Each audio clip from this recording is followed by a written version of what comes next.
Welcome, everyone, to the Leading Together podcast, Insights for Delaware's Tomorrow. In each episode, we sit down with Delaware's top minds and leaders so that they can share perspectives that actually help advance FSE's mission, which is to build capacity, raise awareness, and elevate school board leadership across our communities.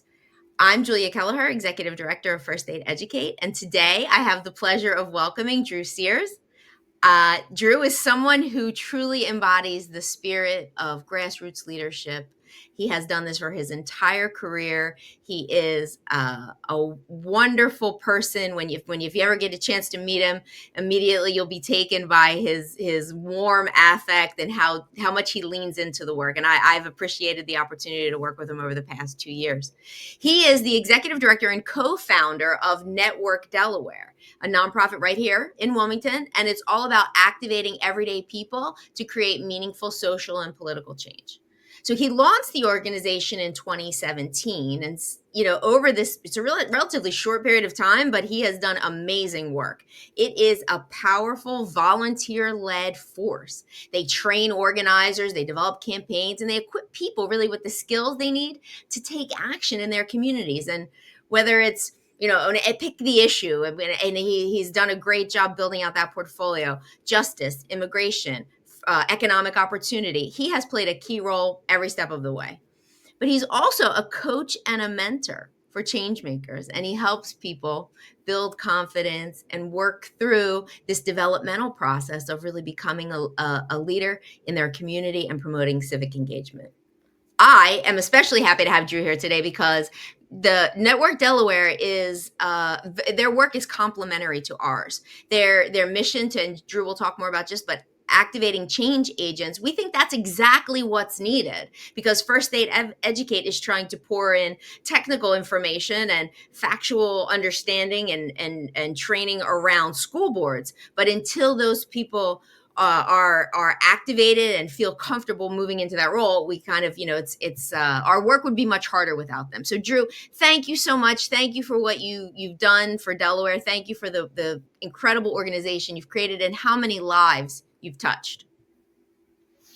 Well, thank you for such kind words. Yeah, I mean, I definitely feel very lucky to do this because, as you said, we're really trying to develop people's capacity to be involved. And, for me, that's feeling this lack of confidence in getting involved is how I felt for many years. I grew up homeschooled for 12 years on a cattle ranch, and, thought of myself, hey, I'm just behind the scenes. Like, I want to help, but I'm not really sure how.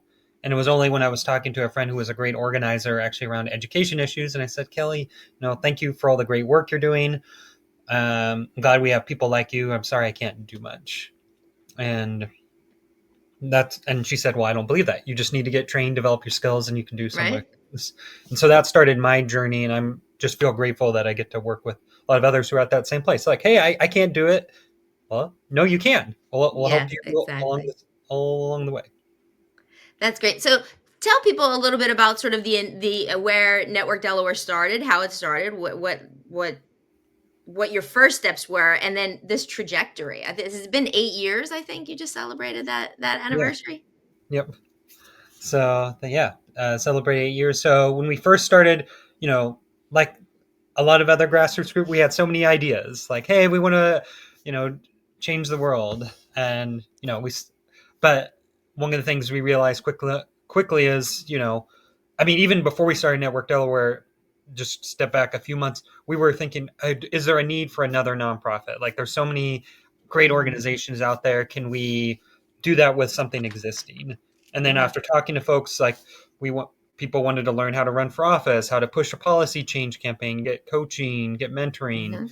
And there is places that could do pieces of it, but no place that was willing to host all of that or could with their capacity. So that's when we decided to start this organization and realized, how could we be the most as focused as possible on that development piece of people?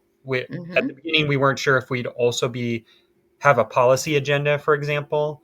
And then we decided, quickly on, like, that's not our role. Our role, people can come to us for whatever issue and we'll help develop their skills and capacity to push that. I really love that about you. Every time I talk to you, it's always about empowering other. I mean, you have such a great your your professional trajectory is impressive, and you have a wealth of knowledge and information and experience.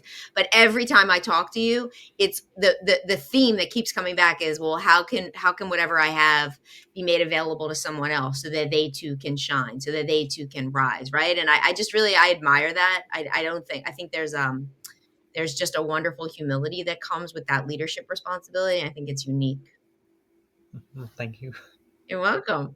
So another thing that I mentioned sort of in the intro too is this idea of not duplicating effort, and First Aid Educate really doesn't do the work that you do, but we see you as a as an incredibly strong partner because without someone doing the kind of community building and capacity building in the communities, we would have fewer people to be able to work with around our particular issue of school boards.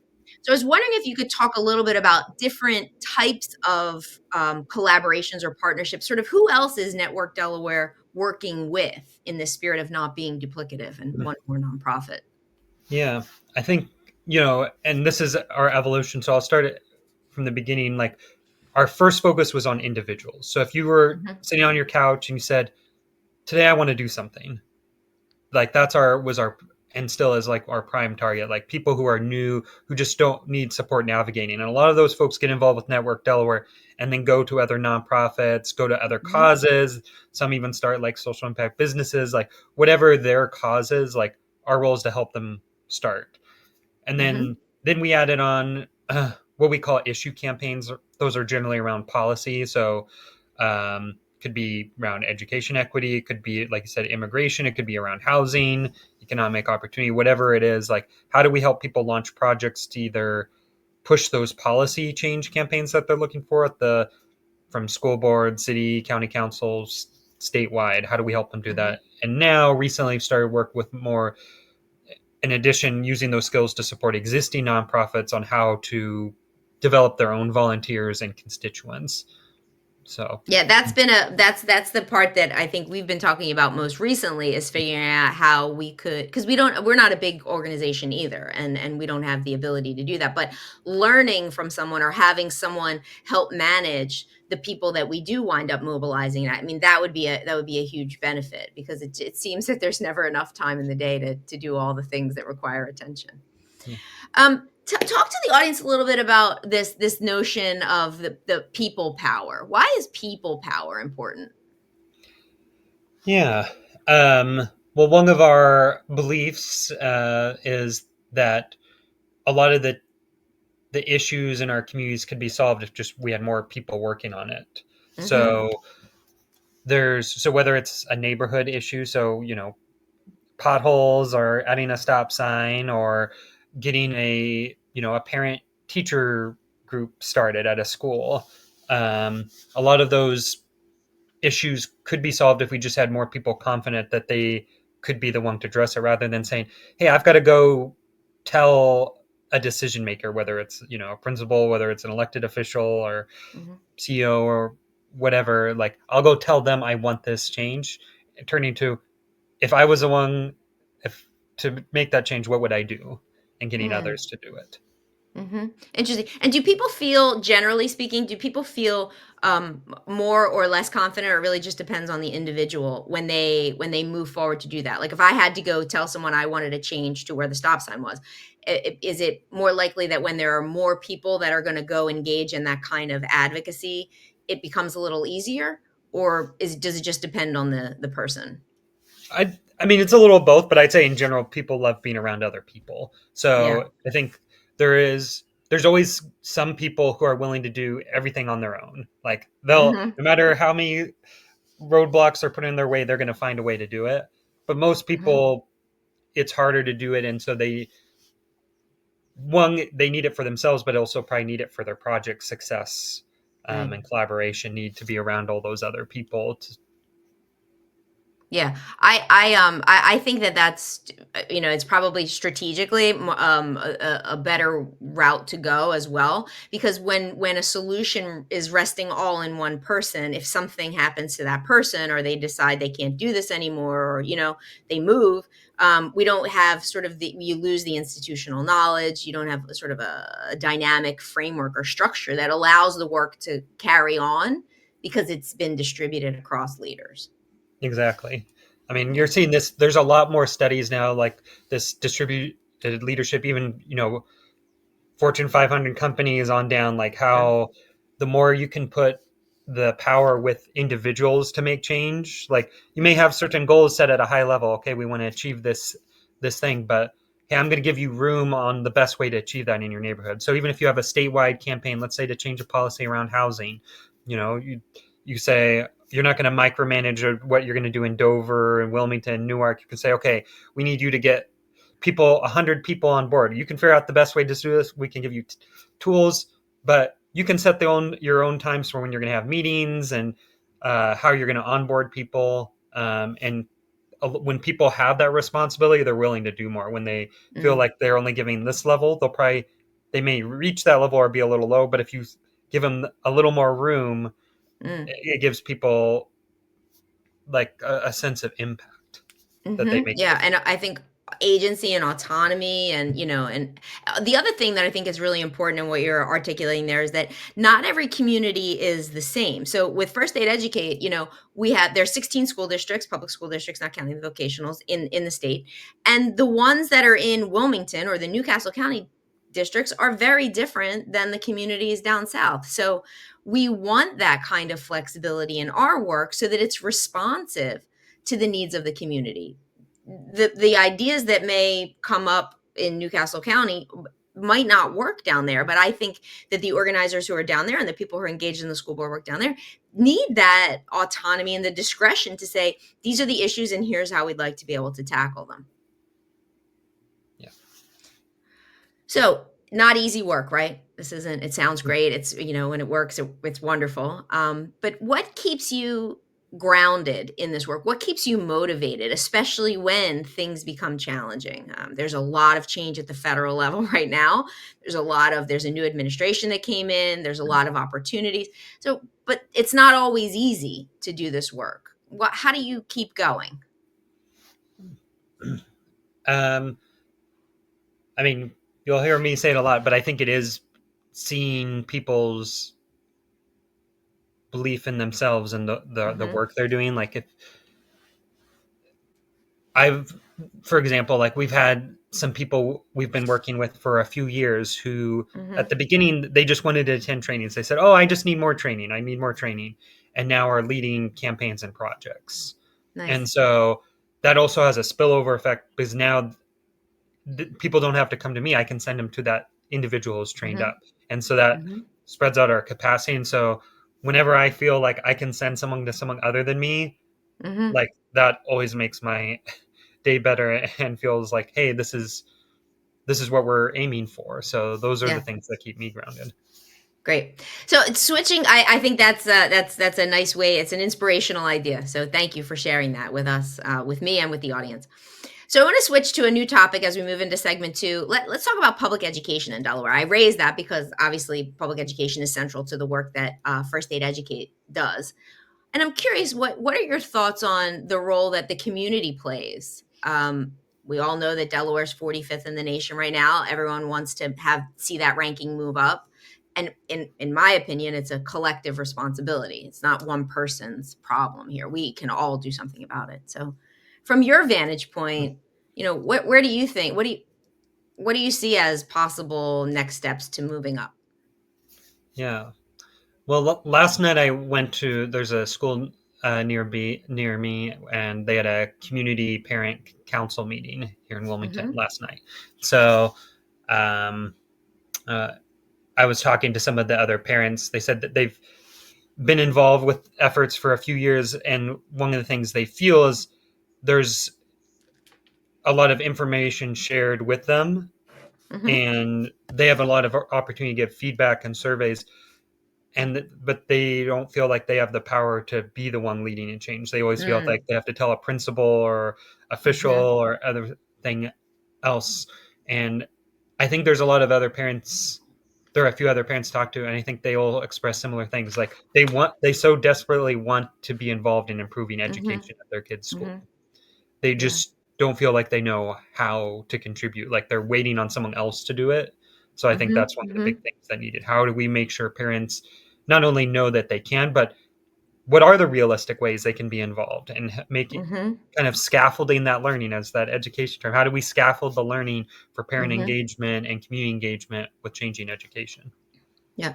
Have you seen any parent engagement or family engagement strategies that seem to be really effective, or any approaches, which could be tactical approaches or sort of dispositional or attitudinal approaches? Yeah. Um, well, there was a there's been a few studies on this, but like one I saw recently, like how do you keep people engaged? So, you Mhm. know, number one thing is pretty obvious, like they need to have an interest.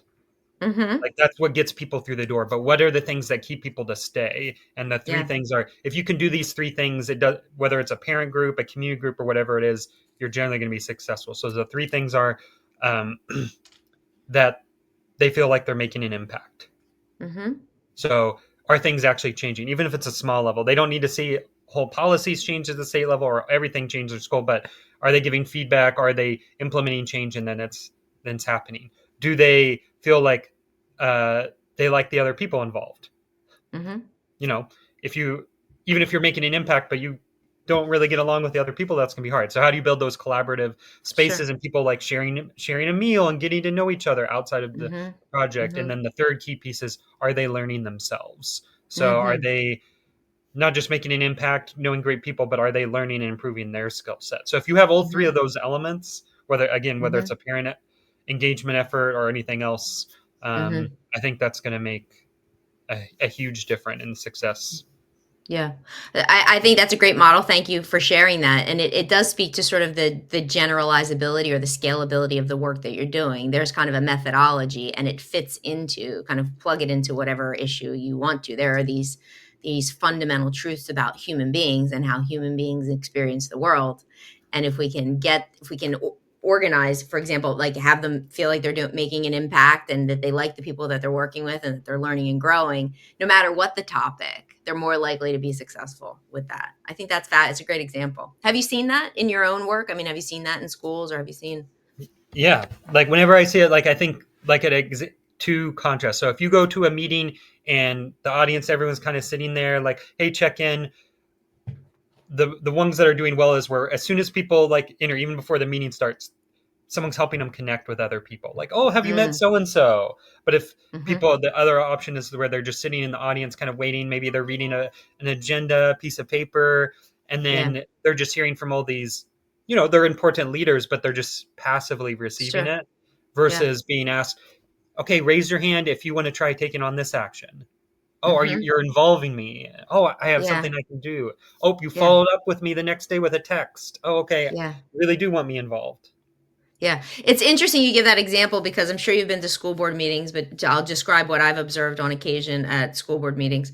Um, there's a public comment period, right? And everyone, you have to register. You got 3 minutes. You organize yourself. You can go up with a group of people, but basically, there's no. It's a one directional communication, right? You speak to the board, and then I think the idea is that someone hears you and someone follows up with you. But in that moment, to me, it feels a little. And I'm not suggesting that anyone's doing anything wrong, and I'm not. I don't want to blow up the current situation, but I am saying in response to what you're illustrating that makes people feel connected, is that we've got this design where the person can speak and there's no response other than thank you very much. And I think that might not that doesn't inspire, let me stand up and do this again, or I really feel heard, in Yep, my opinion. exactly. Yeah. Um, okay, so then we're going to move into the third topic that I want to talk about, because school board elections, right? Every year there are school board elections. Board members have a 4-year term, and I'm curious. I personally think that there's a huge opportunity for First Aid Educate to build a bench by working through individuals that have experienced your work, have developed those capacities, and are interested in becoming leaders. So, what do you think there could be a pipeline there from people who kind of get involved in organizing and then learn about an issue or two, that they could maybe move on to some kind of more formal role? Oh, absolutely. Yeah, I think, and especially the more people can hear like examples of stories of people who have done that, Like we've Mhm. started sharing if you're on Network Delaware's email listserv, Yes, I like we'll am. share the stories of people who have started these journeys. Mhm. And when people feel like, oh, I was in that same situation, it's a little bit easier. And the more you can break that down. So yes, I think absolutely can be a pipeline. I think the issue has been, I know you're working on it, but the issue has been there hasn't been anyone even thinking about a pipeline needed. Like there's not a need Right. for a pipeline. Whoever does it does it. But there Right. is a need if you want to develop strong, talented people. That's a lot of work. So Mhm. and so it Yeah. takes time to go from I'm interested in these issues to I'm going to be involved to running for school board to being involved in other ways. Right. And I'm guessing that that time maybe varies by person and what someone needs to just individually feel comfortable moving through those cycles. Yeah, I don't know. I don't have a great mathematical formula to figure out how people learn, but Mhm. I do think it's a big thing is like that growth mindset. Oh, Mhm. I want to learn a lot plus confidence. There's some people who have a great growth mindset, want to learn, but they don't have that confidence yet. Even Mhm. if they are Mhm. great, I know they're great, but they don't have it yet. But if you have both Mhm. those two Mhm. things, that personal confidence and that Yeah. growth mindset to take feedback and learn from others, those are the Mhm. things we're looking for seeing people moving through that pipeline at a faster Mhm. rate. Yeah, and I would say too. I mean, being on a board, the issues that boards have to deal with are very complex. I mean, I don't think there are many people who just average population, right, who are making decisions on hundreds of millions of dollars as part of their everyday. Like the budget gets approved. That's a lot of money, and so if you haven't been trained in financial management, not that you should be expected to, but we can. Those are things we can teach. We can build that capacity. But I think it goes back to the point that you just made about a growth mindset and wanting to learn, because it's impossible to know everything and the world changes and information is being produced at a rapid rate. And so we're just never going to have all the answers. The comfort in saying, yeah, you know what? I'm not an expert in this. And I would love to get some kind of training or education or support or professional development. I think that's really important, especially when you're making decisions in a quickly changing world. What are your thoughts? Yeah, I mean, there's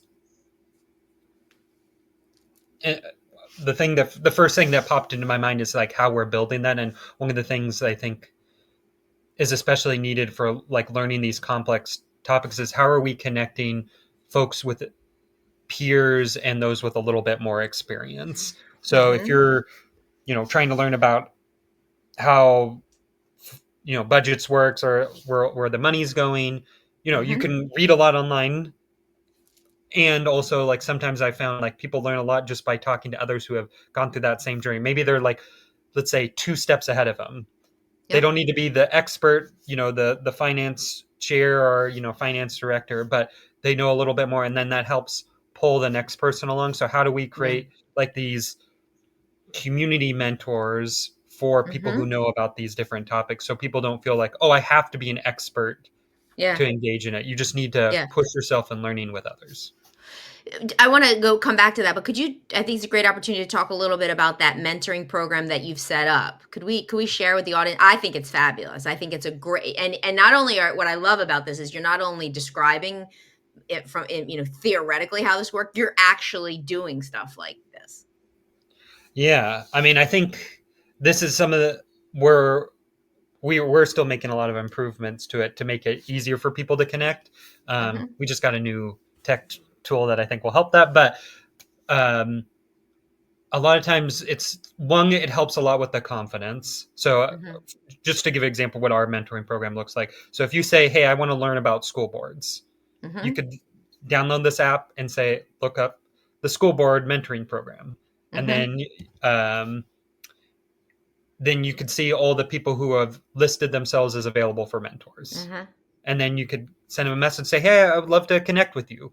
Because what we found is a lot of people seek mentors, but are basically afraid to ask for a mentor. Mhm. Like they Mhm. say, like, Mhm. I need it, but I don't know who to ask, or does it feel weird to ask them to be my mentor? Sure.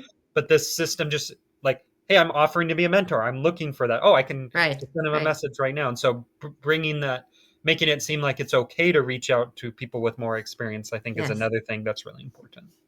And I can say from my side, I've done that. I've engaged in those conversations. I think it's wonderful. It's wonderful for both parties, to be quite honest, because um, for someone who feels maybe a little uncomfortable reaching out, um, from the other side, I think most people, and especially those who have signed up, they're happy to share their experience and expertise with someone else, and to know that someone else has an interest in this topic that they're interested in. It feels good. Yeah. Yeah. Do you really have one for school boards? We do not. I would love Well, I'm that. right here. Let's build that out. Let's Yeah, build we that could out. would love to build that out. We have them for our other ones. We have one for, we call it policy and government. So, Hmm. but it's encompassing. I'd love to build them out for school board, county, city, Hmm. state. So Perfect. make it Yep. specific. But yeah. Well, happy to help with that. And I will share with the audience I've had a tremendously positive response from school board members whose terms are up in 2025, who I invited to be part of a mentor network, the same idea that Drew so artfully articulated.